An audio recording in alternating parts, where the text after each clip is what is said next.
Brickerbroke 23. Today in this video, we're going to take a look at the all-new Miccus Home RTX Pro long-range wireless Bluetooth transmitter receiver.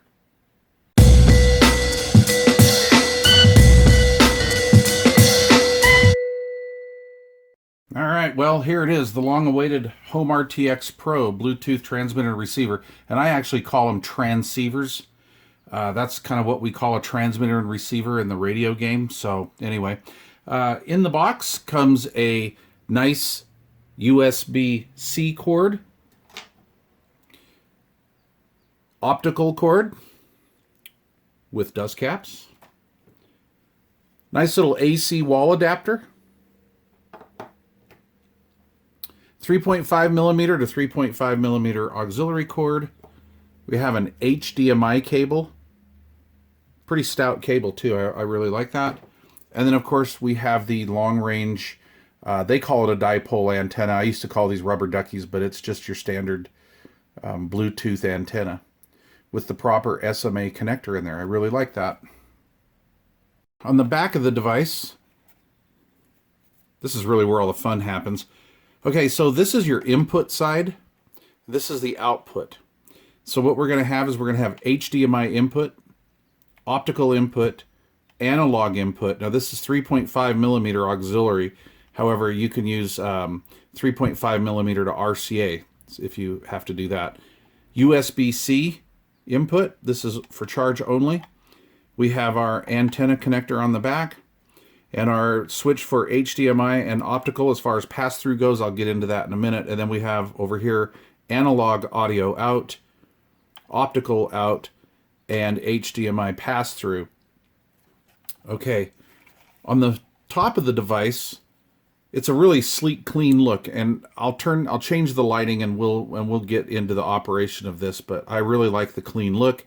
On the front here we have the on-off button, or in this case will still be an MFB button, and MFB is multi-function button. Okay, so I've got kind of a standardized system now, and let's just go over this. So I said that the package came with the audio cable, so it has a 40-inch long 3.5 millimeter cable. Optical cable is 39 inches long. The USB cable is 59 inches long. AC adapter, it's a 5-volt adapter at 1000 milliamps, which is plenty of power for this rig. And it does come with an instruction manual and a 48-inch HDMI cable. I really like the idea. At this price point, it comes with a very nice HDMI cable as well as an AC adapter. I really like to see that. Okay, so it's a both transmitter and receiver. It's not battery operated, so it doesn't have an average runtime. My overall average real-world distance was approximately 60 feet. Sound quality is a 9 in receive and transmit mode. It supports AAC, so you Apple guys, this will work for you. SBC, aptX, aptX X HD, and low latency. It's Bluetooth version 5.1, and very simple to use, very super easy to pair. And again, USB-C for the power connector. I really like that a lot. All right, so basically the Pro comes with all the cables that you're going to need to add the unit to most any installation. The cables are of good quality and they're long enough to install in most any situation. Pro comes with a quality AC wall adapter, and at this price point, this is outstanding. The Pro has a good look and feel. The display, to me, actually was a bit dim at first, and we'll show that when we fire this puppy up. You know, for these old eyes, it was a little bit dim, but actually after a while, I got used to it, and I like the fact that it's easy to read in the daytime, yet still not over bright and glaring at night. This has a really cool little voice prompt feature that I'll show you. So it lets you know when you turn it on and off. You don't generally have to play the push and hold game that you do on some of these Bluetooth units. You just push it, it's on. You push and hold it for like 5 seconds, and it goes off. You can turn that voice prompt on and off as well via the MFB button. And the voice prompt actually comes from internally. These little vent-like type holes right here, the speaker's in on the board. And so it doesn't come through the stereo system, which can be kind of annoying, and I like that feature. So not through the speakers, but the voice comes out through the Bluetooth device itself. Okay, and then of course I showed you the rear, so it's very flexible. If you have, you know, analog input and output, you can use it for that to hook up to your vintage home stereo. I think the HDMI hookup is a definite plus. I really like that. This makes it easy for me to hook up to different devices, and I've hooked this up to my TV, to my satellite dish receiver, and I really like that. Also, you can use this as kind of maybe a handshake. So, say for instance, you have your TV out here, you have your sound bar here. You can put this between the TV and the sound bar, and no matter what input you're using, the optical or the HDMI, it will just pass through whether the device is on or not. And it makes it nice so you can still use your soundbar, but if you want to turn the soundbar off and then turn this on and listen to your wireless headphones, this makes it really super, super easy to do. And it can be left in line, so there's no fussing with wires once you've got it installed. I mean, dude, pass-through, that's a winner. What a concept. The TV audio is great. The TV audio sounds really good. There's almost zero latency with my headphones. I'm down to 2 sets of headphones now, and I haven't had a problem. In fact, on the side here, you have an HD and a low latency switch that you can go back and forth to. But honestly, like with my Sony headphones, I didn't really notice much of a difference between low latency and HD, quite honestly. So let's see, I used my Miccus SR71 headphones, and they worked really well in the low latency mode. So that was pretty fun. You have to be careful. You can use this, you know, watching TV with an external speaker, but you might want to be careful. If you have an old elderly external speaker, you know, you possibly will get some latency, and it'll be like watching an old 60s kung fu movie. So that's no fun. But anyway, lots of flexibility here. Okay, pairing, as far as pairing goes, this is one of the easiest devices I've ever used to pair, and that means both input and output devices. So my phones pair to it almost instantly. I've got a Shag Nasty Bluetooth speaker that is just really super hard to pair, and it takes about 15 seconds or so with this one, but it gets the job done. No guessing. I really like that. You can also pair 2 devices to it at the same time. So you could have 2 sets of headphones paired to this. You could do 2 Bluetooth speaker. However, understand, when you pair 2 devices to this while this is in transmit mode, you are going to get some latency between speaker A and B. However, if you're using wireless headphones, well, you'll never hear your partner's headphones, so not a problem. In my opinion, this thing shines in both range, and this is, I guess, like, I don't know, how would you say it, like a Bluetooth buddy for your TV, because that's where this unit really shined. As far as I was concerned, I think this thing is a must for video lovers. If you want all the convenience of, you know, the sound, low latency, and stellar range, I think this is really the unit for you. Stereo sound, the Pro has a great sound in both transmit and receive modes. I noticed the mid and high frequencies sounded very natural. Low frequencies were solid, but really not overextended. I've had units do that.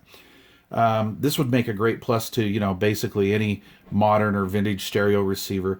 Bluetooth 5.1 is what this is. And, you know, 5.1 audio technology is just amazing. It's just light years ahead of previous versions. So anyway, I think it's a win-win situation. Now, you cannot use this as a DSP. So, you know, there are so many devices out there that do so many different things. Like some of these you could use as a DSP.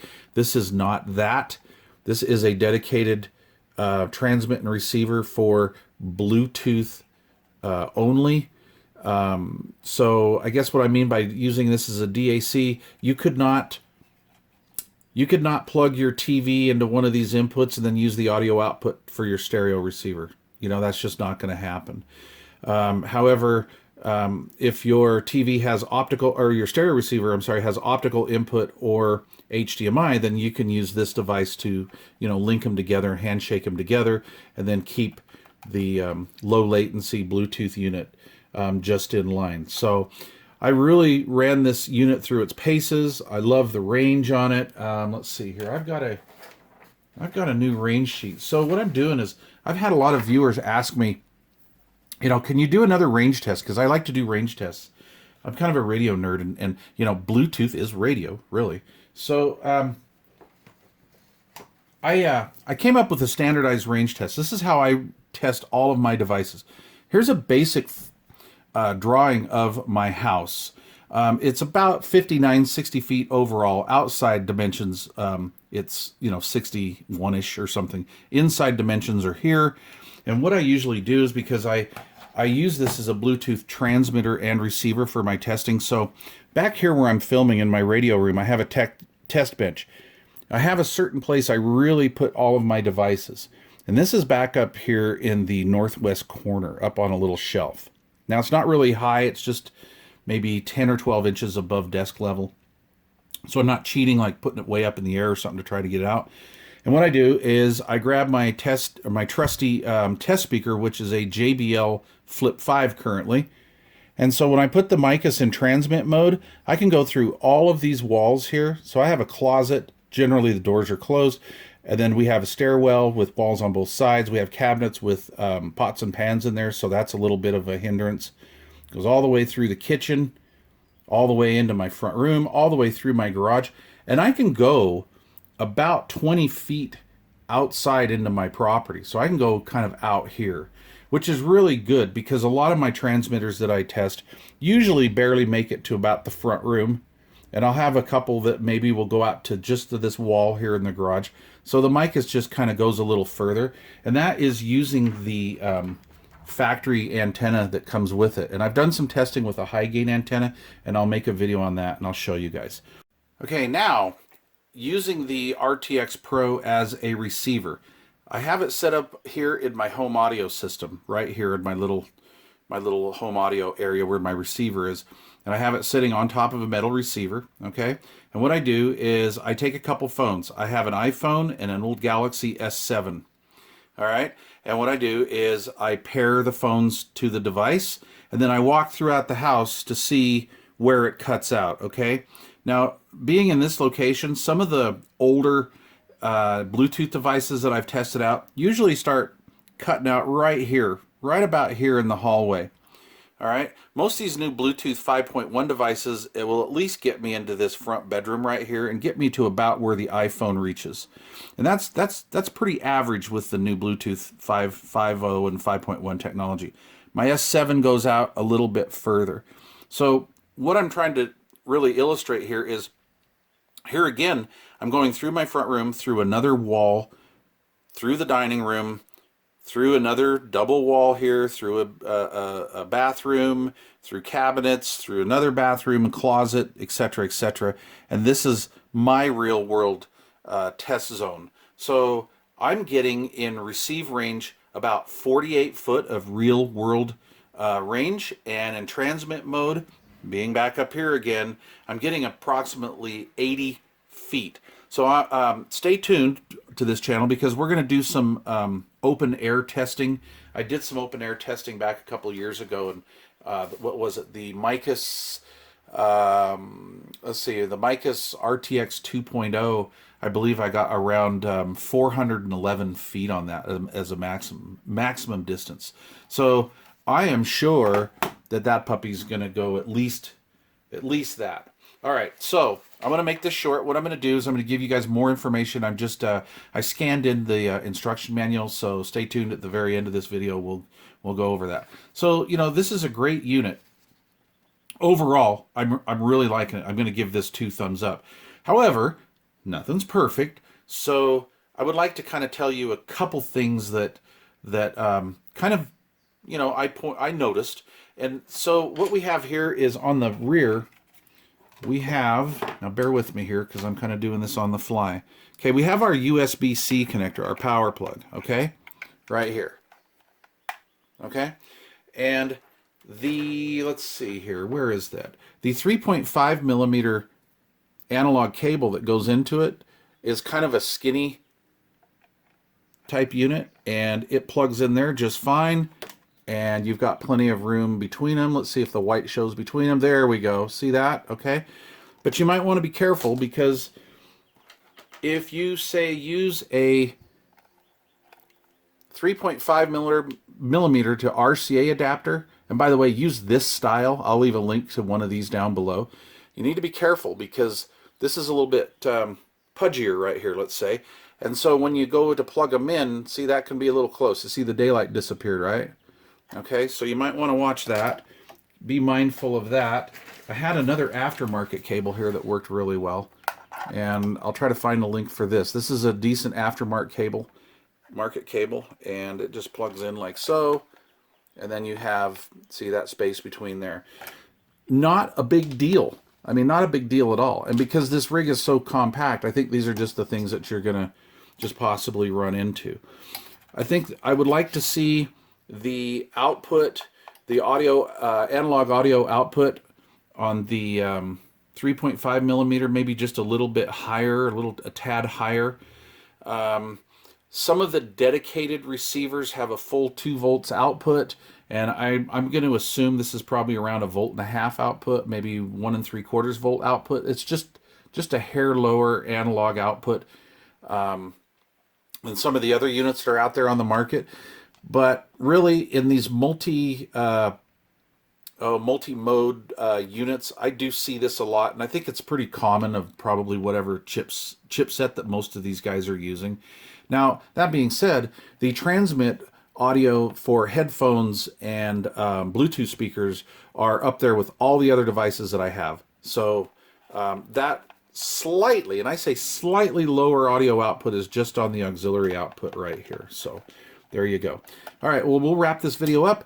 Let's strip away our lighting and tone things down a little bit, and I'll show you what that beautiful display looks like, and then we'll wrap it up. Tone down the lighting a bit here so we can see all this. So what I'm going to do is I'm going to turn the device on. See, let's first of all make sure I'm in the transmit mode, because I'm going to transmit to this JBL speaker. Maybe even those Sony headphones if I have any juice left in them. I have it on HD for high definition for audio, basically. Let's push the MFB button one time. Power on. Transmit mode. Automatic pass-through active. Optical mode. Searching for last air device. Okay, so it just goes into a search mode by default. I have channel 1 I'm using right now, and we'll use channel 2 as well. We have optical input, and we are in the transmit mode. So let's take our JBL speaker. First of all, let's put this in pairing mode. Pairing. Okay, then I'll turn on my JBL here. Put that in Bluetooth pairing mode. Connected and ready for use.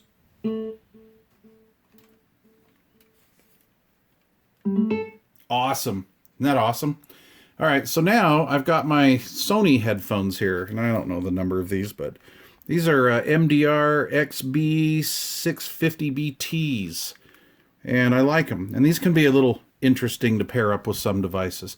So I'm going to push this. Let's see. I'm going to push, let's see, channel 2. So let's do this so I don't interrupt the camera. Pairing. There's channel 2. I'll push the on button on the headphones.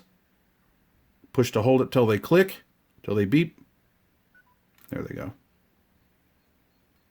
Connected and ready for use.